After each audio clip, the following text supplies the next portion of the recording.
Hey everyone, checking in on the market. So the 4-hour equilibriums are playing out as anticipated, establishing the most likely scenario a couple days ago, and now we're seeing it follow through. So the high of 285, the low of 277.64, lower high at 282.18, all out dump today, defended support for the bulls, and a significant bounce to put us right back into the middle of the range, and then ended with a little bit of weakness. So the bears still have the upper hand, in my opinion, in the short term. And the reason for that is because this bounce at the end of the day, we just formed an hourly lower high.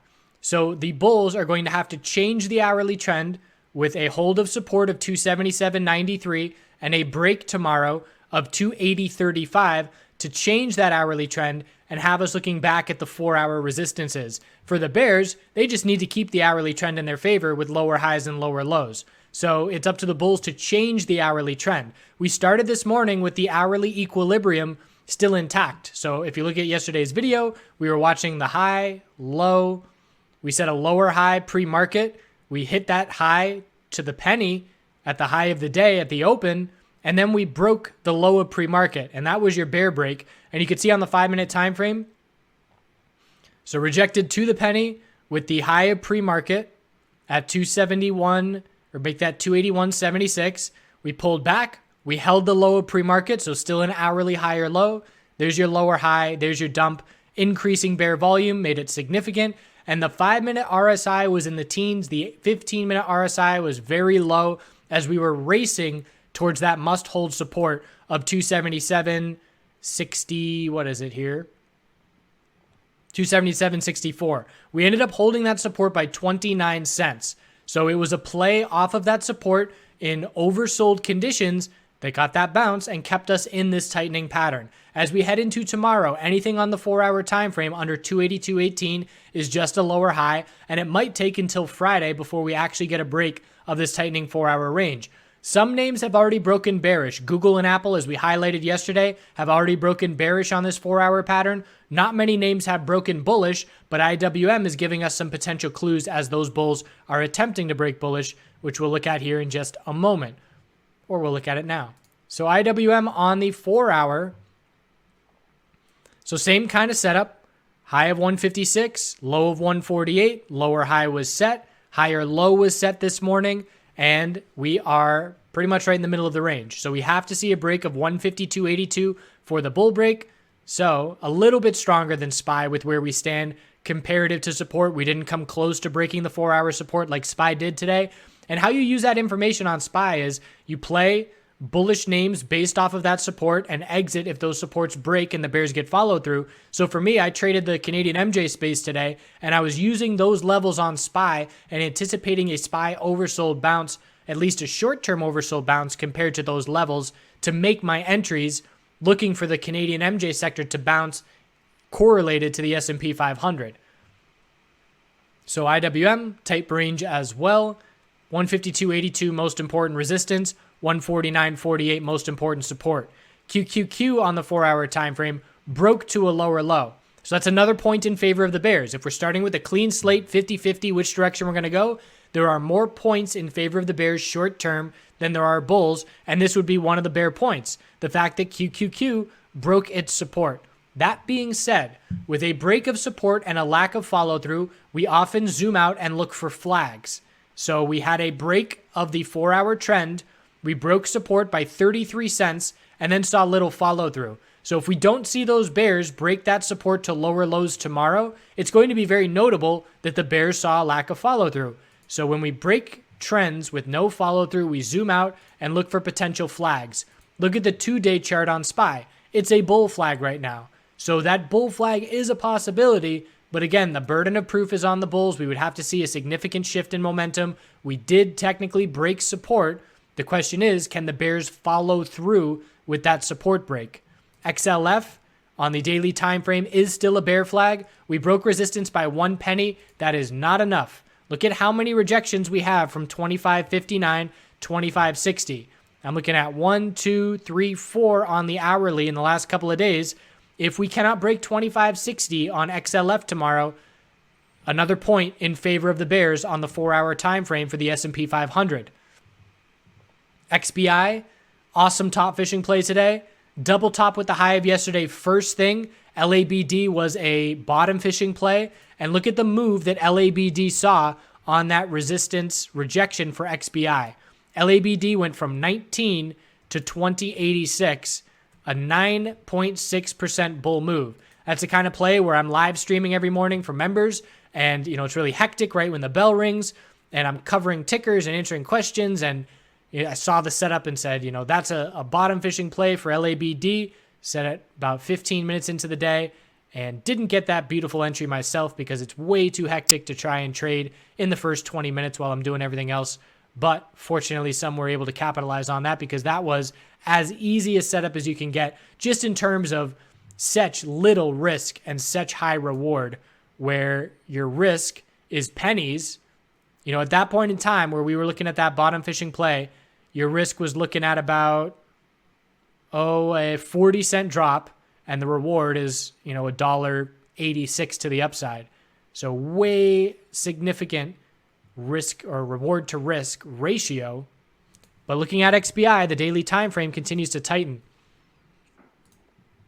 So the daily chart for XBI, we have our high, low, double top, higher low, lower high is set with that double top. Another one, 89.79, and the bulls held their support, but that is the most important support level, 86.37. If that level breaks, we're looking right back down to 85.05. So in the short term, out of these markets, the bears have the slight advantage. If SPY breaks the 4-hour pattern bearish, we zoom out to the daily chart, the daily uptrend will be broken, and we're looking at weekly consolidation at that point, and the bulls trying to hold 270, 242, still the most important support level. We continue to talk about the monthly narrative for the monthly equilibrium to play out with our high, low, and this is shaping up for a indecision doji potentially favoring the bears at the end of the month. Have to lose at least the daily trend, but if we lose that daily trend and break the 4-hour pattern bearish, the odds that this is going to be a monthly equilibrium for me will increase a good bit. If we lose the weekly high or low in that 272 range, the odds that this is a monthly equilibrium will increase drastically. So those are two key events that we're watching for to make this lower high and then the need for a higher low more likely, and that would have our sights set down around the 260 area if we do see this monthly pattern follow through. VIX. So we saw VIX bulls show up today with that weakness this morning in the markets, but gave it all back by the end of the day. So not significant, but we do have a 4-hour tightening range. So I've got the high of 1830, the low of 1240, a lower high of 1790, a higher low of 1450, a lower high of 1670. That's the range I'm watching right now. Break of 1450 would be bearish. Break of 1670 would be notably bullish. And keeping an eye on this tightening range breaking. You might be looking at that and saying, is that a cup and handle pattern? And I would say no. The size of the handle is too significant. At this point, we are looking at, let's see, a $5.50 move. And the pullback we've seen here from 1790, we are looking at 340. So we've given back well over 50% of the move. If you're forming a cup and handle pattern, you want to see a bull flag on the handle. And I'd say, if we pulled back and held 16 support, that would have been a possibility, but way too much pullback now. So 4-hour time frames for clarity as far as I'm concerned. And once they break, we'll zoom out and find different time frames that have better clarity. But that's where we stand right now. And we may get that break tomorrow. If not, Friday is likely. Oil, bearish reaction to the inventory report today. Double top stands at 60.37. And the most important support is 58.20 or 58.15. And again, this is another narrative where if we see this double top and lose that 58.15 support, lose the daily uptrend, the odds that SPY will see monthly consolidation will increase. Again, just imagine, I'm not actually physically writing these things out, but I have an imaginary notepad in my brain where I've got, bull advantages, bear advantages, and just making check marks. So Apple breaking to a 4-hour lower low with Google yesterday, that's a bear check mark. QQQ breaking to a 4-hour lower low today, bear check mark. IWM, significant bounce at the end of the day, bull check mark. US oil, depending on how this pattern breaks, is depending on where that check mark is going to go. So if 58.15 breaks, it'll go to the bears. And if we break the double top and enter further area of lack of resistance in the low 60s, it would go to the bulls. Natural gas continues bearish, dropping to lower lows. We certainly got the red flag yesterday with the lack of any bounce follow through. So just slowly fading our way back towards 2571 support. Clarity is on the weekly time frame, and the bulls must hold that level and try and change this weekly trend. And we're going to have to see a higher low form in the near-term future. Inventory report tomorrow. 4-hour oversold RSI is getting some short-term bounces, but those bounces are not seeing much follow-through. And if it's a bearish reaction to the inventory report tomorrow, we'll be right on top of that 2571 support in no time. But the 4-hour RSI will be right back to oversold if we do drop down to that level. So it will be a potential play off of that support. Depends on what the reaction is. If it's a bullish reaction tomorrow, it needs to see enough momentum to shift the daily trend back in favor of the bulls to tell us that our weekly higher low has been established in this tightening range. So that's where we stand into tomorrow. Overall, bears have the slight edge, but it's all about the 4-hour time frame that we're going to continue monitoring very closely for clues. I appreciate you watching. We'll check back in. I'm going to be traveling the next 2 days, but there'll be videos out at some point, at some time, maybe not the same time as usual, but I'll do my best. See you then.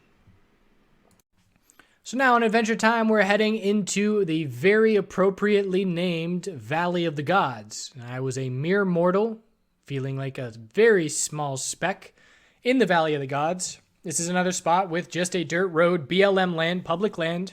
Go at your own will, camp wherever you want, don't be a jerk. Pretty much the only rules.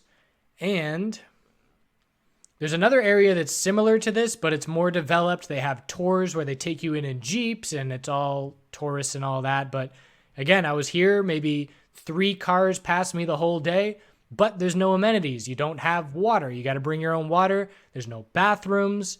There's nothing. So you're exposed. It was extremely hot. I put towels in my car windows and just opened them and sweated out for a bunch of hours waiting for dusk before I could really explore. But this place is just massive. And you can see where, the Native Americans treated them as their ancestors. There's so many of these pillars and rock formations look like people. But I loved how the sky was perfect with these clouds passing, because there would be periods like this with, one section completely darked out and others illuminated.